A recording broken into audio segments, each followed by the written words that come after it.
too much time buried in the depths of his grief, and Liz had finally been able to lift him out of it. As an added bonus, Liz had allowed Kate to wear jeans and boots to the wedding, which was more than her future sister-in-law Sadie was letting her get away with for her and Eli's upcoming mammoth nuptials. "Sorry, Kate," Connor said, his smile getting wider. "You're cheerful this morning," she observed, finishing with Rue's last hoof before straightening. "I'm pretty much cheerful all the time these days." "I've noticed, which is more than I can say for your wife." "Her ankles are swollen. It's all my fault," he said, but he didn't look at all abashed. In fact, he looked rather proud. Love did weird things to people. It was kind of strange being surrounded by it like she was now. Watching both of her older brothers fall fast and hard. And she was just alone. But then she was used to that. And she liked it. She wasn't beholden to anyone. It was secure. It was familiar.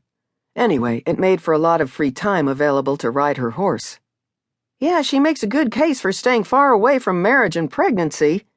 Kate tucked a strand of hair behind her ear. "What with all the complaining." "Suits me just fine if you stay away from it for now," Connor said. "Nobody's good enough for you anyway." "I don't know about that, but I haven't met anyone with the balls to keep up." That wasn't strictly true. It was more true to say she hadn't done any serious looking. Really? She gritted her teeth and ignored that thought.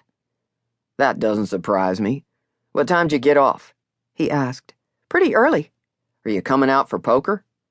She was usually invited to the family game these days, after years of them behaving as though her presence stifled conversation.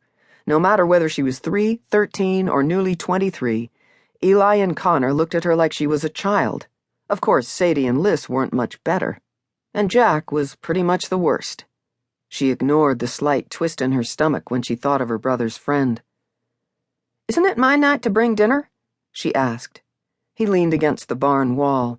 "That's one reason I was making sure you're coming. If not, I was going to have to cook something." "By which you mean opening a frozen pizza box?" "Yes, because that is the extent of my skills, and if I ask Liz to cook anything right now, I'm going to end up with a ladle shoved up where the sun don't shine." Kate winced. "Well, out of concern for that, I promise to bring dinner." He pushed away from the wall. "Excellent. See you tonight." She hesitated before asking the next question, but she did need to know. "How many of us will there be?" Connor screwed up his face, clearly doing mental math. 6, counting you."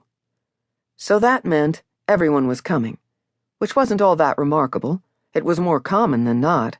Considering that, her stomach should not have felt the way it did when she took an extra sharp barrel turn while riding Rue. "I might bring fish and chips from the crab shanty." "You don't have to do that. It's expensive. And greasy."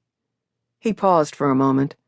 You realize that expensive was the negative and greasy was the positive. She waved a hand. "I'm sick of pizza. I'll spend my money however I damn well please. Anyway, I still have some cash from my last win." The purse for the last amateur barrel racing event she'd won hadn't been very big, but it had been enough to continue giving her the luxury of working part-time at the farm and garden while she kept honing her skills. It was too expensive to jump into the professional circuit without the ability to back it up. "Fine, spend your money on seafood. In which case, I'll take the lobster, thanks." "Liz isn't the only one who might stuff things in places, Connor. I'd watch it."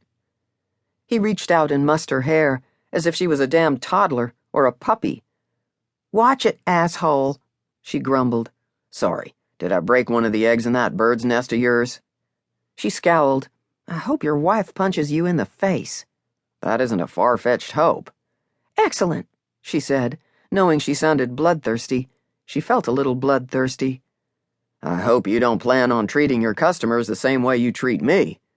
"No, I perk up for actual people." "I don't really care how evil your mood is if you bring food. And money to lose." "Shut it, Garrett.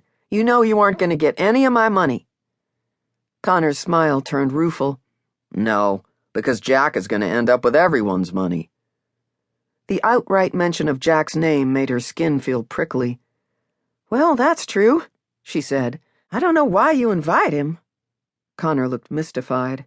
"I don't think anyone does. He just shows up." Ha